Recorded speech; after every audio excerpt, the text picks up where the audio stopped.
가을 새벽은 차갑고 쓸쓸했다. 안개가 태평묘지를 뒤덮고 있었고 희미한 햇살이 묘비 사이로 간신히 비쳐들고 있었다. 박하진 경감은 진도견 금동이와 함께 묘지 안을 순찰하고 있었다. 금동이는 특수훈련을 받은 수색견으로 그의 능력은 경찰청 내에서도 이미 전설이 되어 있었다. 괜찮아, 금동아. 여기는 평화로운 곳이야. 하진이 진도견의 귀를 쓰다듬으며 말했다. 그러나 금동이는 갑자기 멈춰서더니 날카롭게 짖기 시작했다. 하진은 금동이의 행동이 단순한 불안함이 아니라는 것을 알았다. 그녀는 즉시 경계를 늦추지 않고 금동이를 따라갔다. 금동이는 묘지 구석에 있는 낯선 무덤으로 하진을 이끌었다. 그 무덤은 다른 것들과 달랐다. 묘비도 없고 장식도 없었다. 단지 신선하게 파헤쳐진 흙더미와 간단한 나무 십자가만 있을 뿐이었다. 이상하네. 하진은 중얼거렸다. 그녀는 묘지 관리인에게 연락을 취하기로 결정했다. 이태중은 태평묘지의 관리인으로 10년째 일하고 있었다. 그는 묘지의 모든 구석구석을 알고 있었고 모든 장례식을 기록했다. 하진의 전화를 받자마자 그는 서둘러 현장으로 왔다. 박 경감님, 무슨 일이십니까? 태중이 숨을 헐떡이며 도착했다. 하진은 수상한 무덤을 가리켰다. 이 무덤, 기록에 있습니까? 태중은 이마를 찡그리며 무덤을 살펴보았다. 아니요, 여기 최근에 장례식은 없었습니다. 적어도 공식적으로는요. 두 사람은 서로를 바라보았다. 말이 필요 없었다. 무언가 매우 이상한 일이 벌어지고 있었다. 파봐야겠어요. 하진이 단호하게 말했다. 태중은 망설였다. 법적인 허가 없이는 사람의 생명이 위험할 수도 있어요. 하진이 말을 끊었다. 내 책임 하에 하겠습니다. 태중은 결국 동의했고 두 사람은 가까운 관리소에서 삽을 가져왔다. 금동이는 계속해서 무덤 주위를 맴돌며 불안한 기색을 보였다. 흙을 파기 시작한 지 30분쯤 지났을 때 그들의 삽이 무언가 단단한 것에 부딪혔다. 관이었다. 그것도 일반적인 목관이 아닌 고급스러운 금속 관이었다. 두 사람은 더 빨리 파기 시작했고 마침내 관 전체를 드러냈다. 준비됐어요. 하진이 물었다. 태중은 무겁게 고개를 끄덕였다. 그들이 관 뚜껑을 열자 두 사람 모두 경악했다.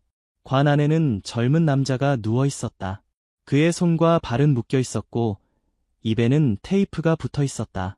가장 충격적인 것은 그가 죽지 않았다는 것이었다. 그의 눈이 크게 떠져 있었고 공포와 안도감이 뒤섞인 표정으로 그들을 바라보고 있었다. 살아있어. 하진이 외쳤다. 그녀는 즉시 남자의 묶인 손과 발, 그리고 입의 테이프를 제거하기 시작했다. 119에 연락해요. 빨리. 태중은 서둘러 전화를 꺼내 구급대를 불렀다. 젊은 남자는 숨을 헐떡이며 기침을 했다. 괜찮으세요? 이름이 어떻게 되세요? 하진이 물었다. 남자는 목이 마른 듯 간신히 대답했다. 김민준입니다. 제발, 물. 태중은 자신의 물병을 건넸고 민준은 탐욕스럽게 물을 마셨다. 누가 이랬어요? 하진이 다시 물었다. 민준은 주위를 불안하게 둘러보더니 작은 목소리로 말했다. 그들이, 어둠의 그림자가 저를 죽이려 했어요. 제가 알아버렸거든요. 뭘 알아버렸다는 거죠? 하진이 긴장한 목소리로 물었다. 민준은 대답하려다가 갑자기 정신을 잃었다. 하진은 그의 맥박을 확인했다. 다행히 살아있었지만 매우 약했다. 구급차 사이렌 소리가 멀리서 들려왔다. 하진은 금동이를 쓰다듬으며 말했다. 잘했어, 금동아. 내가 한 명의 생명을 구했어. 금동이는 마치 이해한 듯 꼬리를 흔들었다. 하진은 이것이 단순한 구조가 아니라 무언가 더 큰 사건의 시작이라는 예감을 떨칠 수 없었다. 서울대학교 병원의 중환자실은 조용했다. 오직 의료장비의 규칙적인 소리만이 방을 채우고 있었다. 김민주는 산소 마스크를 쓴 채 의식 없이 누워 있었다. 그의 옆에는 박하진 경감이 자리를 지키고 있었다. 민준이 깨어나기까지는 이틀이 걸렸다. 그가 마침내 눈을 떴을 때 하진은 즉시 알아차렸다. 김민준 씨, 저는 박하진 경감입니다. 기억나세요? 묘지에서 당신을 발견했어요. 민준은 천천히 고개를 끄덕였다. 그의 눈에는 여전히 공포가 서려 있었다. 괜찮아요. 이제 안전해요. 하진이 부드럽게 말했다.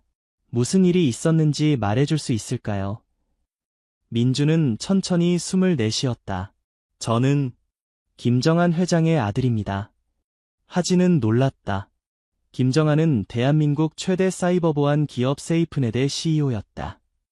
그의 회사는 국가의 주요 금융 시스템과 정부기관의 보안을 담당하고 있었다. 2주 전, 저는 우연히 회사 서버에서 이상한 코드를 발견했어요.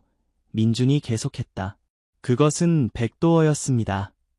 누군가가 우리 시스템을 통해 여러 은행의 데이터에 접근하고 있었어요. 누가 그랬죠? 하진이 물었다. 그들은 스스로를 어둠의 그림자라고 불러요. 국제적인 사이버 범죄 조직입니다. 그들은 한국의 금융 시스템에 깊숙이 침투해 있어요. 민주는 잠시 숨을 고르더니 계속했다. 제가 증거를 수집하기 시작하자 그들이 알아차렸어요. 그리고 저를 납치했죠. 언제요?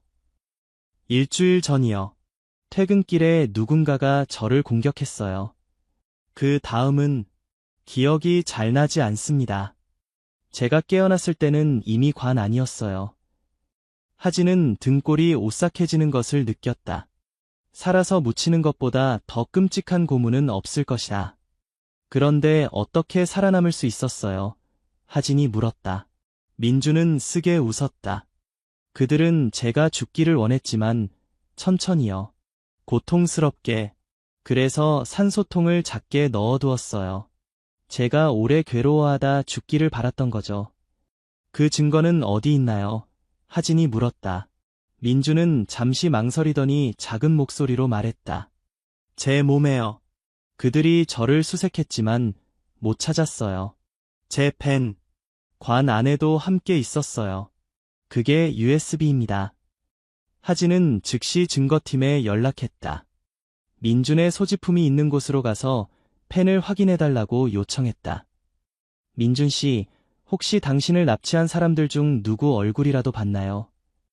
민준은 고개를 저었다. 아니요. 그들은 항상 마스크를 쓰고 있었어요. 하지만 한 가지 알고 있는 게 있어요.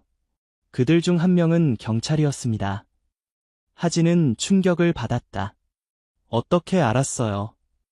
그가 전화를 받았어요. 경감님이라고 부르는 소리를 들었거든요.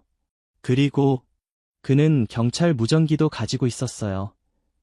하진의 마음이 무거워졌다. 내부 배신자가 있다는 것이다. 이것은 사건을 훨씬 더 복잡하게 만들었다. 이때 하진의 전화가 울렸다. 증거팀이었다. 네, 박 경감입니다. 경감님, 펜을 찾았습니다. 실제로 USB가 내장되어 있네요. 하지만 암호화되어 있어요. 그걸 민준 씨에게 가져와 주세요. 빨리요. 20분 후 증거팀 요원이 펜을 가지고 병실에 도착했다. 민준은 떨리는 손으로 펜을 받아들고 특별한 방법으로 돌려 USB를 꺼냈다. 암호는 제가 알고 있어요. 하지만 이건 매우 위험한 정보입니다. 이걸 보는 순간 당신도 그들의 표적이 될 거예요. 하진은 단호하게 말했다. 그건 제 일이니 걱정하지 마세요. 진실을 밝히는 것이 제 임무입니다. 민주는 잠시 망설이더니 고개를 끄덕였다. 노트북이 필요해요. 하진은 자신의 노트북을 건넸고 민주는 USB를 연결한 후 복잡한 암호를 입력했다. 화면에 수많은 파일들이 나타났다. 이게 바로 어둠의 그림자의 작전입니다. 민준이 설명했다. 그들은 한국의 주요 은행들을 해킹해서 자금을 세탁하고 있어요. 수조 원 규모입니다. 그리고 이건 단순한 사이버 범죄가 아니에요. 그들은 실제 물리적 기지도 가지고 있습니다. 어디에요? 민주는 화면의 지도를 가리켰다. 태평묘지 아래에요. 지하 벙커가 있습니다. 제가 그곳에 갇혀 있었어요. 묻히기 전까지는. 하진은 믿기 힘들다는 듯이 자료를 살펴보았다. 이것은 단순한 범죄가 아니라 국가 안보에 관한 문제였다. 이 정보를 상부에 보고해야겠어요. 하진이 말했다. 민준이 갑자기 하진의 팔을 붙잡았다. 조심하세요. 아까 말했듯이 경찰 내부에도 그들의 사람이 있어요. 누구를 믿어야 할지 모릅니다. 하진은 깊은 생각에 잠겼다. 그녀는 자신의 직속 상관인 강대식 총경을 신뢰했지만 그 외에는 누구를 믿어야 할지 확신할 수 없었다. 알겠어요. 일단은 소수의 신뢰할 수 있는 사람들만 알게 할게요. 하진이 나가려는 순간 민준이 다시 한번 그녀를 불렀다. 박경감님, 금동이, 그 진도견이 저를 구했다고 했죠. 하진은 미소를 지었다. 네, 그 아이가 당신을 찾았어요. 민준의 눈에 눈물이 맺혔다. 감사하다고 전해주세요. 제 목숨을 구해줬으니까요. 하진은 고개를 끄덕인 후 병실을 나섰다. 그녀의 마음은 결의로 가득 찼다. 어둠의 그림자를 무너뜨리는 것, 그것이 그녀의 새로운 임무가 되었다. 다음 날 아침, 하진은 태평묘지로 돌아왔다. 이번에는 이태중 관리인과 금동이만 데려왔다. 그녀는 아직 다른 경찰들을 신뢰할 수 없었다. 정확히 무엇을 찾고 계신 거예요? 태중이 묘지를 걸으며 물었다. 민준 씨에 따르면 이 묘지 아래 지하 시설이 있대요. 어둠의 그림자의 기지라고요. 태중은 놀란 눈으로 하진을 바라보았다. 말도 안 돼요. 저는 여기서 10년 동안 일했는데 그런 건 본 적 없어요. 숨겨져 있을 겁니다. 민준 씨가 준 정보로는 묘지 중앙 부근에 입구가 있다고 해요. 오래된 묘비 중 하나가 입구 역할을 한대요. 두 사람은 묘지 중앙으로 향했다. 그곳에는 수십 개의 오래된 묘비들이 서 있었다. 어떻게 찾죠? 태중이 물었다. 하진은 금동이를 바라보았다. 금동이가 도와줄 거예요. 금동아, 찾아봐. 금동이는 하진의 명령을 이해한 듯 곧바로 묘비들 사이를 돌아다니며 냄새를 맡기 시작했다. 몇 분 후 그는 한 묘비 앞에서 멈춰서서 짖기 시작했다. 하진과 태중은 서둘러 그곳으로 갔다. 그 묘비는 다른 것들보다 크고 화려했다. 이름은 이미 지워져 읽을 수 없었지만 100년은 넘어 보였다. 여긴가? 하진이 묘비를 조심스럽게 살펴보았다. 태중도 함께 묘비를 조사했다. 그런데 갑자기 그가 묘비 옆면에 작은 구멍을 발견했다. 여기 뭔가 있어요. 태중이 말했다. 하진은 손전등을 꺼내 구멍 안을 비추었다. 그 안에는 작은 장치가 있었다. 스캐너처럼 보였다. 지문 인식 장치인 것 같아요. 하진이 말했다. 어떻게 열죠? 우리는 접근 권한이 없잖아요. 하진은 잠시 생각에 잠겼다. 그러다 문득 아이디어가 떠올랐다. 민준 씨가 말하길 그가 그곳에 갇혀 있었대요. 그의 지문이 등록되어 있을 가능성이 있어요. 병원에서 그의 지문을 가져왔어요. 하진은 가방에서 얇은 필름을 꺼냈다. 그것은 민준의 지문이 복제된 특수 필름이었다. 그녀는 조심스럽게 필름을 스캐너에 대었다. 잠시 후 묘비 아래에서 기계음이 들렸고 묘비 전체가 천천히 옆으로 밀려나기 시작했다. 그 아래로 어두운 계단이 나타났다. 믿을 수 없군요. 태중이 놀라움을 감추지 못했다. 하진은 결연한 표정으로 무기를 꺼냈다. 저는 내려가 봐야겠어요. 당신은 여기 남아있는 게 좋겠어요. 태중은 고개를 저었다. 함께 가겠습니다. 도울 수 있을 겁니다. 하진은 잠시 고민하다가 동의했다. 조심하세요. 위험할 수 있어요. 금동이가 먼저 계단을 내려가기 시작했고 하진과 태중이 그 뒤를 따랐다. 계단은 생각보다 깊게 이어졌고 아래로 내려갈수록 공기는 차갑고 습해졌다. 마침내 계단이 끝나고 그들은 넓은 지하 공간에 도착했다. 그곳은 놀랍도록 현대적인 시설이었다. 벽에는 수십 개의 컴퓨터 스크린이 설치되어 있었고 중앙에는 대형 서버가 있었다. 이게 다 뭐죠? 태중이 속삭였다. 하진은 주위를 살펴보았다. 데이터 센터 같아요. 이곳에서 금융 시스템을 해킹하고 있었던 거죠. 그들은 조심스럽게 공간을 탐색했다. 다행히도 그곳에는 아무도 없었다. 하진은 컴퓨터 중 하나를 켜보았다. 화면에는 복잡한 코드들이 나타났다. 이걸 분석하려면 전문가가 필요해요. 하진이 말했다. 태중이 갑자기 그녀의 팔을 잡았다. 저기 봐요. 태중이 가리킨 방향에는 또 다른 문이 있었다. 하진은 조심스럽게 문을 열었고 그 안에서 충격적인 광경을 발견했다. 그곳은 작은 감옥이었다. 여러 개의 독방이 있었고 그중 하나에는 말라붙은 피 자국이 남아 있었다. 여기서 민준 씨를 고문했던 거군요. 하진이 낮은 목소리로 말했다. 갑자기 금동이가 으르렁거리기 시작했다. 누군가 오고 있었다. 숨어요. 하진이 태중의 팔을 잡고 말했다. 두 사람은 서둘러 가까운 캐비닛 뒤로 숨었다. 금동이도 그들 곁에 낮게 엎드렸다. 문이 열리고 두 명의 남자가 들어왔다. 그들은 검은 옷을 입고 있었고 무장을 하고 있었다. 이상하네. 경보가 울렸다고 했는데 한 남자가 말했다. 누군가 들어온 건가? 다른 남자가 물었다. 확인해봐. 나는 위에 보고할게. 남자 중 하나가 컴퓨터로 가서 보안 카메라 화면을 확인하기 시작했다. 하진은 이제 그들의 발견이 시간 문제라는 것을 알았다. 그녀는 태중에게 손짓했고 작은 목소리로 속삭였다. 내가 신호하면 당신은 출구로 달려가세요. 금동이와 함께. 당신은요? 태중이 걱정스럽게 물었다. 저는 그들을 막을게요. 경찰 지원을 요청해야 해요. 그 순간 컴퓨터를 보던 남자가 소리쳤다. 누군가 있어. 침입자다. 하진은 즉시 행동했다.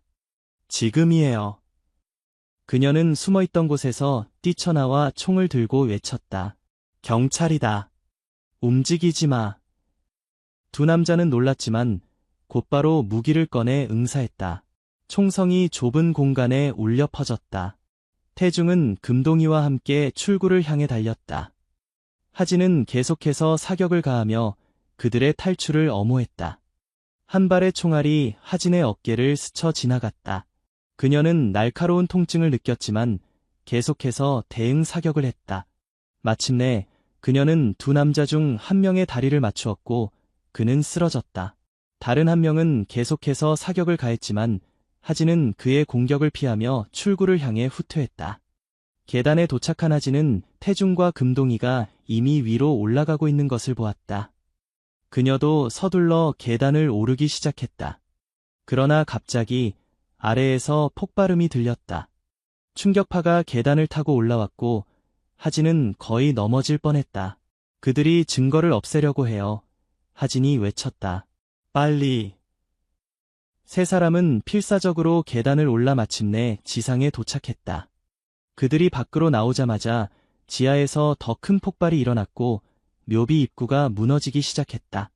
하진, 태중, 그리고 금동이는 안전한 거리까지 달려가 뒤돌아보았다.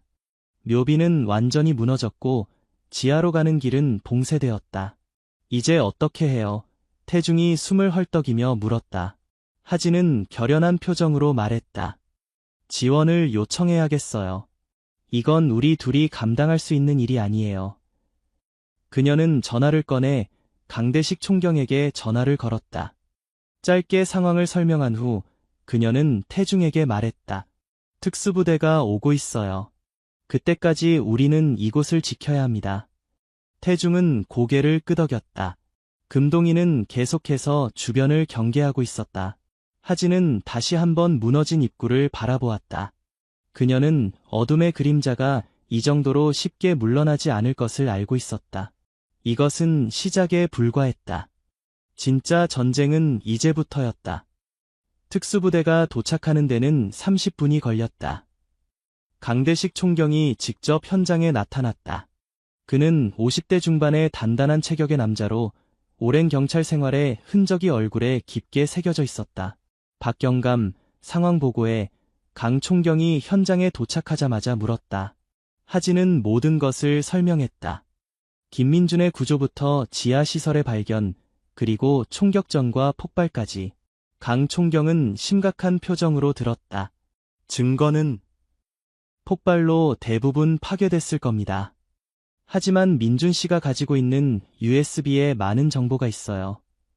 그리고 하진은 잠시 망설이다가 말을 이었다. 민준 씨에 따르면 경찰 내부에 어둠의 그림자의 협력자가 있다고 합니다. 강 총경의 눈이 날카로워졌다. 누구라고 생각해? 아직 모릅니다. 조심스럽게 조사해봐야 할 것 같습니다. 강 총경은 고개를 끄덕였다. 좋아.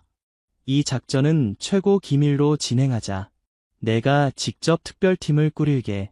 너, 이태중 씨, 그리고 김민준만 알게 해. 하진은 동의했다. 그녀는 강 총경을 신뢰했다. 그는 그녀의 멘토였고 항상 정의를 위해 싸워왔다. 특수부대는 무너진 입구를 조사하기 시작했다. 전문가들이 잔해를 치우고 지하로 내려갈 방법을 찾고 있었다. 하진과 태중은 잠시 휴식을 취하기 위해 묘지 관리소로 돌아갔다. 금동이도 지친 듯 그들 곁에 누웠다. 당신이 아니었다면 오늘 일이 훨씬 더 위험했을 거예요. 하진이 태중에게 말했다. 태중은 쓴웃음을 지었다.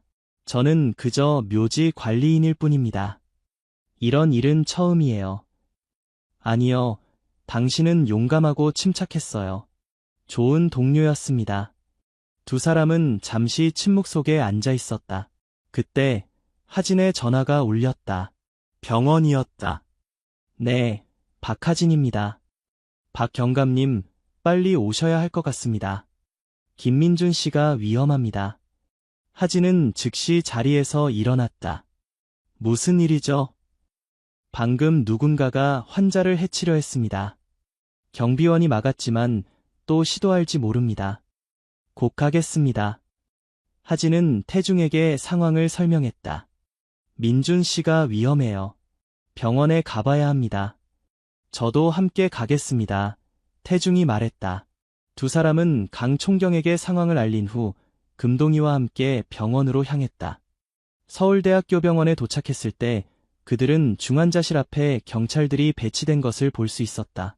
하진이 자신의 신분증을 보여주자 경찰들은 그녀를 통과시켰다.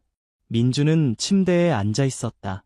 그는 창백했지만 의식은 분명했다. 무슨 일이 있었어요? 하진이 물었다. 민주는 떨리는 목소리로 대답했다. 의사로 위장한 남자가 들어왔어요. 주사를 놓으려고 했습니다. 다행히 저는 그가 진짜 의사가 아니라는 것을 알아차렸어요. 경비원을 불렀죠. 그 남자는요? 도망갔어요. 하지만 그가 가기 전에 이런 말을 했어요. 어둠은 언제나 너를 찾아낼 것이다. 하진은 주먹을 쥐었다. 그들은 계속해서 민준을 노리고 있었다. 당신을 안전한 곳으로 옮겨야겠어요. 하진이 말했다. 어디로요? 민준이 물었다. 하진은 잠시 생각했다. 제 집이요. 그곳이 가장 안전할 거예요. 아무도 모르는 곳이니까요. 민준은 망설였지만 결국 동의했다. 의사들도 민준의 상태가 이동해도 괜찮을 만큼 안정되었다고 판단했다. 강 총경은 민준의 이동을 위한 특별 경호를 준비했다. 세 대의 차량이 준비되었고 민준은 가운데 차량에 타게 될 것이다. 모든 움직임을 조심스럽게 해야 해. 강 총경이 작전 회의에서 말했다. 그들은 우리의 모든 통신을 도청하고 있을 수 있어. 무전은 최소한으로 사용하고 미리 정해진 경로로만 이동해. 하진과 태중은 민준과 함께 가운데 차량에 탔다. 금동이도 그들과 함께였다. 준비됐나? 강 총경이 물었다. 하진은 고개를 끄덕였다. 네, 총경님. 그럼 출발해. 세 대의 차량이 병원을 떠났다. 처음에는 모든 것이 순조로웠다. 그들은 계획된 경로를 따라 움직이고 있었고 이상한 점은 없었다. 그러나 한강 다리를 건너던 중 갑자기 앞차가 폭발했다. 불과 연기가 주변을 뒤덮었고 하진의 차는 급정거해야 했다. 함정이야. 하진이 외쳤다. 그 순간 여러 대의 검은 차량이 그들을 둘러쌌다. 마스크를 쓴 무장한 남자들이 차에서 내렸다. 모두 엎드려. 하진이 명령했다. 그녀는 재빨리 무기를 꺼내들었다. 태중은 민준을 보호하기 위해 그의 몸을 감쌌다. 금동이는 위협적으로 으르렁거리기 시작했다. 총격전이 시작되었다. 하진은 차문을 방패 삼아 응사했다. 그녀의 동료들도 최선을 다해 싸우고 있었지만 상대방의 숫자가 너무 많았다. 강 총경님, 지원이 필요합니다. 하진이 무전으로 외쳤다. 그러나 대답은 없었다. 대신 그녀는 뒤에서 낯익은 목소리를 들었다. 무기를 내려놓아, 하진아. 하진은 천천히 뒤를 돌아보았다. 강대식 총경이 그녀를 향해 총을 겨누고 있었다. 총경님, 하진의 목소리가 떨렸다. 강 총경의 얼굴에는 냉정한 표정이 서려 있었다. 미안하다, 하진아. 하지만 이건 비즈니스야. 하진은 충격으로 말을 잊었다. 그녀의 멘토, 그녀가 신뢰했던 사람이 배신자였다. 당신이 어둠의 그림자의 일원이었어요. 하진이 믿을 수 없다는 듯이 물었다. 강 총경은 쓴웃음을 지었다. 일원이 아니라 지도자지. 내가 이 모든 것을 만들었어. 민준이 공포에 질린 목소리로 말했다. 아버지가 알면. 너의 아버지, 강 총경이 비웃었다. 그는 이미 알고 있어. 우리는 오랫동안 파트너였으니까. 이 말에 민준은 더욱 충격을 받았다. 거짓말이야. 내 아버지는 우리에게 접근 권한을 제공했어. 그의 회사 덕분에 우리는 한국의 모든 금융 시스템에 접근할 수 있었지. 물론 그는 우리가 이렇게까지 크게 성장할 줄은 몰랐겠지만. 하진은 분노로 떨고 있었다. 당신이 우리를 배신했어요. 배신? 아니, 하진아. 나는 그저 진화했을 뿐이야. 이 세상은 강한 자만이 살아남아. 그리고 나는 강해지기로 했지. 강 총경은 민준을 향해 걸어갔다. USB를 내놔. 이제 내가 가진 모든 증거는 소용없어. 그 순간 금동이가 갑자기 강 총경을 향해 뛰어올랐다.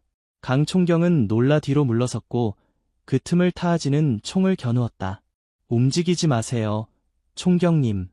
이제 당신은 체포됐습니다. 강 총경은 놀란 표정을 지었다가 곧 다시 냉정을 찾았다. 내가 나를 체포할 수 있을 것 같아? 넌 혼자야, 하진아. 그리고 곧 죽게 될 거야. 하진은 흔들리지 않았다. 혼자가 아닙니다. 이미 모든 증거를 검찰에 보냈어요. 당신의 모든 계획, 모든 범죄가 드러날 겁니다. 강 총경의 얼굴이 굳어졌다. 그는 잠시 침묵하더니 갑자기 하진을 향해 총을 발사했다. 하진은 간신히 피했지만 총알이 그녀의 팔을 스쳐 지나갔다. 그녀도 응사했고 강 총경은 어깨에 총상을 입었다. 모두 물러나. 강 총경이 자신의 부하들에게 명령했다. 우리는 철수한다. 마스크를 쓴 남자들은 강 총경을 보호하며 후퇴하기 시작했다. 하진은 그들을 쫓으려 했지만 그들은 연막탄을 터뜨려 시야를 가렸다. 연기가 겉었을 때 강 총경과 그의 부하들은 이미 사라진 후였다. 하진은 무릎을 꿇고 바닥을 쳤다. 그녀는 배신감과 분노로 가득 찼다. 그러나 지금은 슬퍼할 시간이 없었다. 민준과 태중의 안전이 우선이었다. 괜찮으세요? 하진이 두 사람에게 물었다. 태중은 가벼운 찰과상을 입었지만 다행히 민준은 다치지 않았다. 이제 어떻게 해요? 태중이 물었다. 하진은 결연한 표정으로 말했다. 계획을 바꿔야겠어요. 이제 우리는 정말로 혼자입니다. 하지만 포기하지 않을 거예요. 어둠의 그림자를 무너뜨릴 때까지. 금동이가 하진의 곁으로 다가와 그녀의 손을 핥았다. 하진은 금동이의 머리를 쓰다듬으며 작게 미소 지었다. 고마워, 금동아. 내가 아니었다면 우리 모두 위험했을 거야. 민주는 충격에서 벗어나지 못한 채 중얼거렸다. 아버지가 어떻게 이럴 수가. 하진은 그의 어깨에 손을 얹었다. 진실을 밝혀야 해요. 당신의 아버지가 정말로 연루되었는지 강 총경의 말이 사실인지 확인해야 합니다. 민주는 천천히 고개를 끄덕였다. 네, 알겠습니다. 제가 도울 수 있는 일이 있다면 뭐든지 하겠습니다. 하진은 주변을 살펴보았다. 경찰 지원이 곧 도착할 것이지만 이제 그녀는 누구를 신뢰해야 할지 확신할 수 없었다. 일단 안전한 곳으로 가야 해요. 제가 알고 있는 곳이 있어요. 거기서 다음 계획을 세우죠. 세 사람과 금동이는 서둘러 현장을 떠났다. 하진은 이제 자신들이 단순한 범죄 조직을 상대하는 것이 아니라 국가의 근간을 위협하는 거대한 음모와 싸우고 있다는 것을 깨달았다. 그리고 그 싸움은 이제 막 시작되었다. 하진이 알고 있는 안전한 곳은 서울 외곽의 작은 산장이었다. 그곳은 그녀의 고인이 된 아버지가 남긴 유일한 재산으로 공식 기록에는 존재하지 않는 은신처였다. 산장에 도착한 세 사람은 지친 몸을 이끌고 안으로 들어갔다. 금동이는 계속해서 주변을 경계하고 있었다. 여기서는 잠시 안전할 거예요. 하진이 말했다. 아무도 이곳을 모르니까요. 태중은 창문을 통해 밖을 살폈다. 하지만 그들이 우리를 찾아낼 수도 있어요. 강 총경은 당신에 대해 많이 알고 있을 테니까요. 하진은 고개를 끄덕였다. 맞아요. 그래서 우리는 빨리 움직여야 해요. USB의 내용을 완전히 분석하고 강 총경과 어둠의 그림자에 대한 모든 증거를 수집해야 합니다. 민주는 소파에 앉아 생각에 잠겨 있었다. 그의 얼굴은 여전히 창백했고 눈에는 배신감이 가득했다. 아버지에 대한 강 총경의 말이 사실일까요? 민준이 마침내 입을 열었다. 하진은 조심스럽게 대답했다. 확실히 알 수는 없어요. 하지만 우리는 진실을 밝혀낼 겁니다. 당신 아버지가 정말로 연루되었다면 그도 법의 심판을 받아야 해요. 민주는 고개를 끄덕였다. 알고 있어요. 저는 준비되어 있습니다. 하진은 노트북을 켜고 민준의 USB를 연결했다. 그녀는 파일들을 하나씩 열어보기 시작했다. 태중은 부엌에서 간단한 식사를 준비했고 금동이는 문 앞에 누워 경계를 늦추지 않았다. 몇 시간 동안 하진은 USB의 내용을 분석했다. 그곳에는 어둠의 그림자의 모든 활동에 대한 세부 정보가 담겨 있었다. 불법 자금 세탁, 해킹, 협박, 심지어 살인까지. 그들은 한국의 금융 시스템 깊숙이 침투해 있었고 수조 원의 돈을 불법적으로 움직이고 있었다. 그리고 마침내 하진은 가장 충격적인 정보를 발견했다. 조직의 고위 멤버 명단이었다. 이럴 수가. 하진이 중얼거렸다. 태중과 민준이 그녀 곁으로 다가왔다. 무슨 일이에요? 태중이 물었다. 하진은 화면을 가리켰다. 여기 어둠의 그림자의 핵심 멤버 명단이 있어요. 강대식 총경뿐만 아니라 정치인, 기업인, 심지어 검찰과 법원의 인사들까지 포함되어 있어요. 민주는 화면을 자세히 들여다보았다. 그리고 마침내 그가 찾던 이름을 발견했다. 아버지. 그의 목소리가 떨렸다. 김정한 회장의 이름이 확실히 그곳에 있었다. 그는 어둠의 그림자의 창립 멤버 중 하나였다. 민주는 의자에 털썩 주저앉았다. 어떻게 이럴 수가 있죠? 하진은 민준의 어깨에 손을 얹었다. 민준 씨, 힘내세요. 당신은 아버지의 잘못에 책임이 없어요. 오히려 당신은 이 모든 것을 밝히려 했잖아요. 민준은 천천히 고개를 들었다. 그의 눈에 결의가 서렸다. 네, 맞아요. 제가 이 모든 것을 끝내야 합니다. 그때 금동이가 갑자기 일어나 문 쪽을 향해 으르렁거리기 시작했다. 누군가 오고 있어요. 하진이 경계하며 말했다. 세 사람은 즉시 긴장했다. 하진은 무기를 꺼내들고 태중은 민준을 보호하기 위해 그 앞에 섰다. 그러나 문을 두드리는 소리가 들렸다. 그것은 공격하러 온 사람의 행동이 아니었다. 박 경감님, 저예요. 서 검사입니다. 하진은 놀랐다. 서지훈 검사는 그녀가 가끔 함께 일했던 검사였다. 그는 청렴하고 정의로운 사람으로 알려져 있었다. 하진은 조심스럽게 문 쪽으로 다가갔다. 어떻게 여기를 알았죠? 당신의 부장님이 알려줬어요. 이창수 경정이요. 그는 당신을 걱정하고 있어요. 하진은 잠시 생각했다. 이창수 경정은 그녀가 신뢰하는 상관이었다.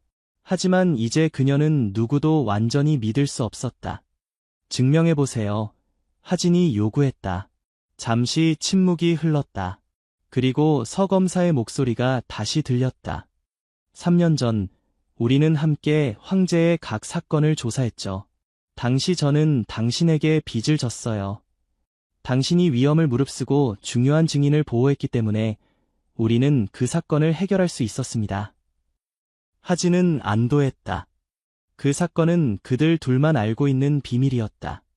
그녀는 조심스럽게 문을 열었다. 서지훈 검사가 문 앞에 서 있었다. 그는 평소와 달리 단정하지 않은 차림이었고 지친 표정이었다. 들어오세요. 하진이 말했다. 서 검사는 안으로 들어왔다. 금동이는 계속해서 그를 경계했지만 하진의 신호에 조금 진정되었다. 상황이 심각합니다. 서 검사가 말했다. 강대식 총경이 당신을 배신자로 몰고 있어요. 지금 당신에 대한 체포영장이 발부되었습니다. 뭐라고요? 하진이 충격을 받았다. 그는 당신이 김민준을 납치하고 증거를 날조했다고 주장하고 있어요. 심지어 당신이 태평묘지에서 경찰을 공격했다고도 하고 있습니다. 하진은 분노로 떨었다. 거짓말이에요. 알고 있습니다. 서 검사가 말했다. 그래서 제가 여기 온 거예요. 이창수 경정과 저는 오랫동안 강 총경을 의심해왔어요. 우리는 그가 불법적인 활동에 연루되어 있다고 생각했지만 증거가 없었죠. 그런데 이제 당신이 그 증거를 가지고 있다고 들었습니다. 하진은 노트북 화면을 가리켰다. 여기 있어요.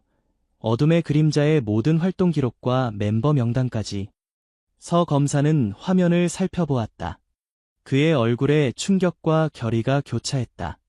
이건 믿을 수 없군요.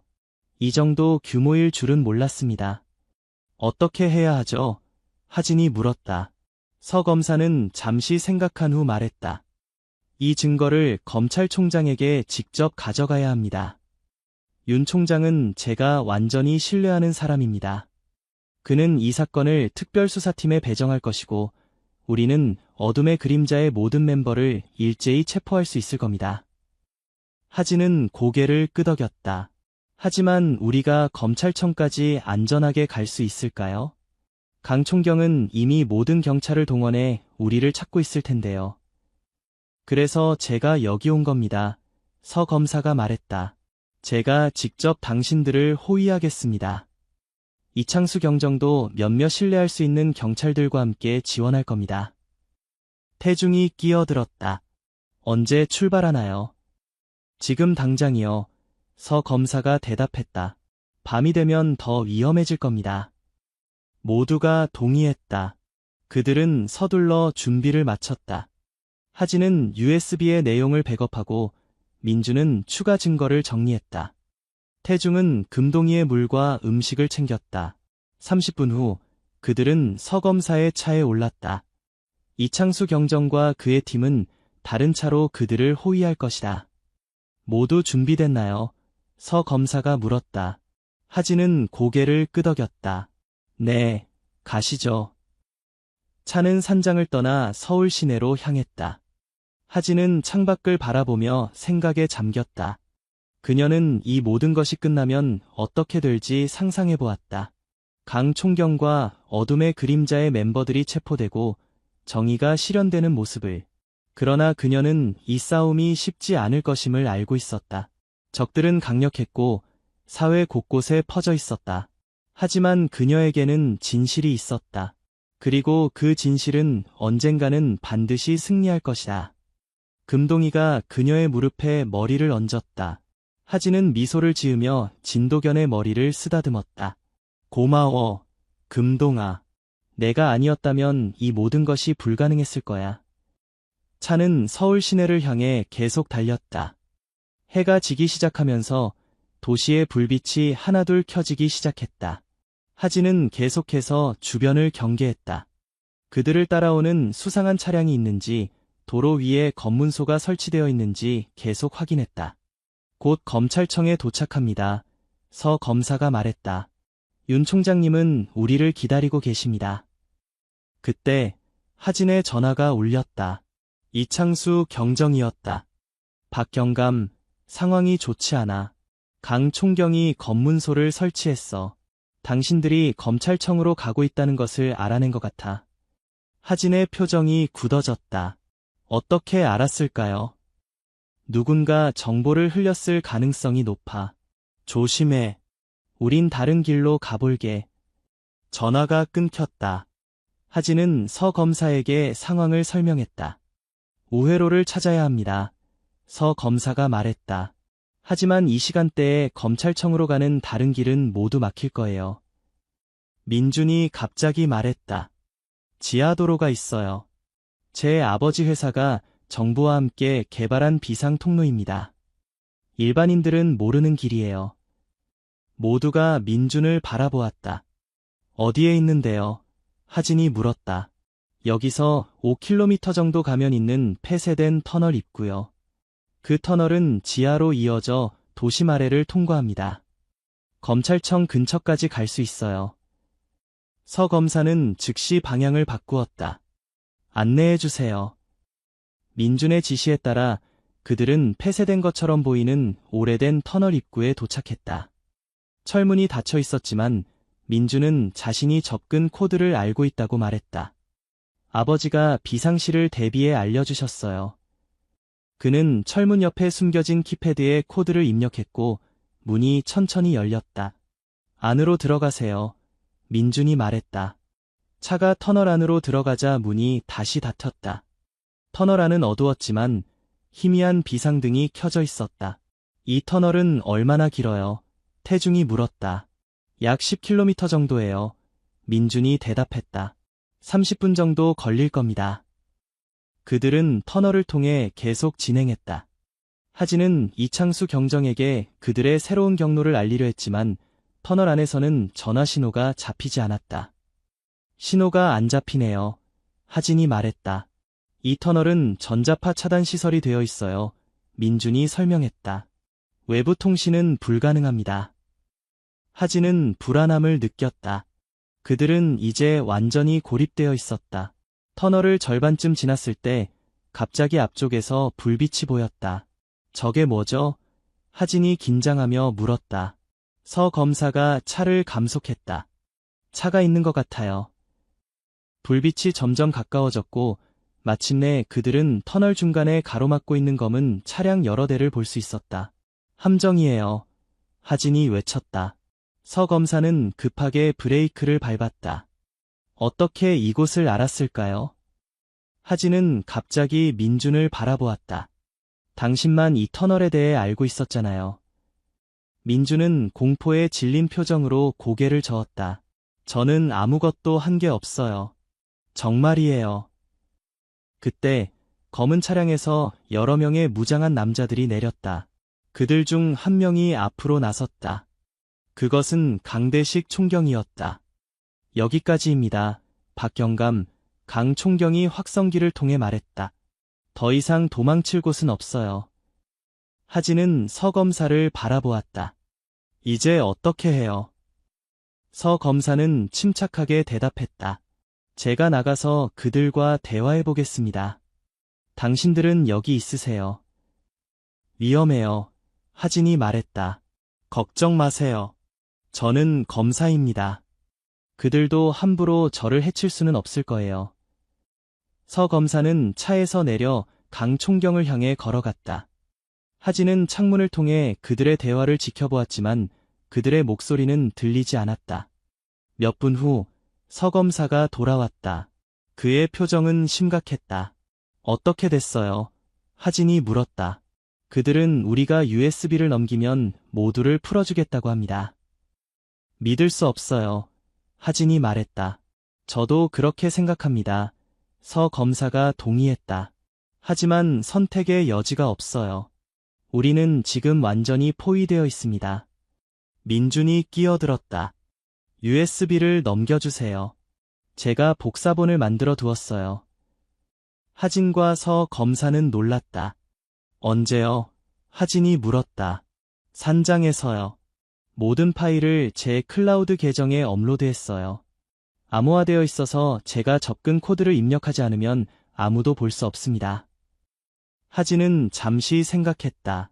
그럼 USB는 넘겨줄 수 있겠네요. 하지만 그들이 정말 우리를 풀어줄까요? 서 검사가 고개를 저었다. 아마 그렇지 않을 겁니다.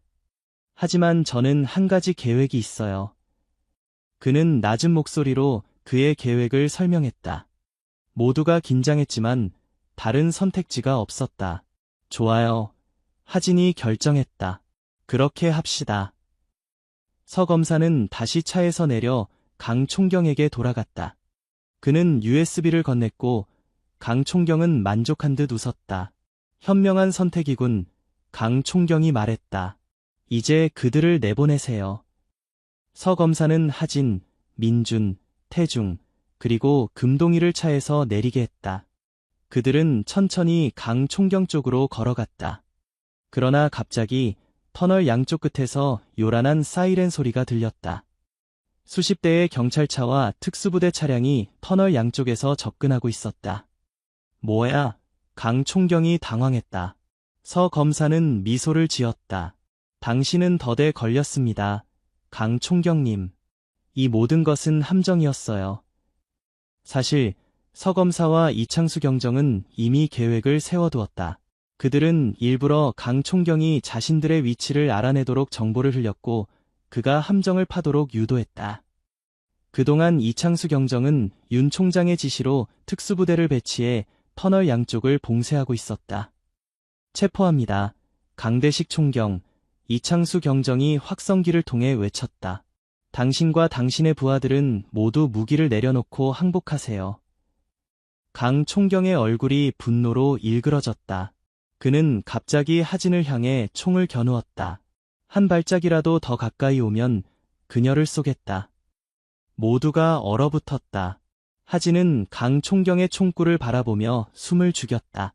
그 순간 금동이가 갑자기 강 총경을 향해 달려들었다. 강 총경은 놀라 뒤로 물러섰고 그 틈에 하진은 재빨리 몸을 피했다. 금동이는 강 총경의 팔을 물었고 총이 바닥에 떨어졌다. 특수부대가 즉시 전진하여 강 총경과 그의 부하들을 제압했다.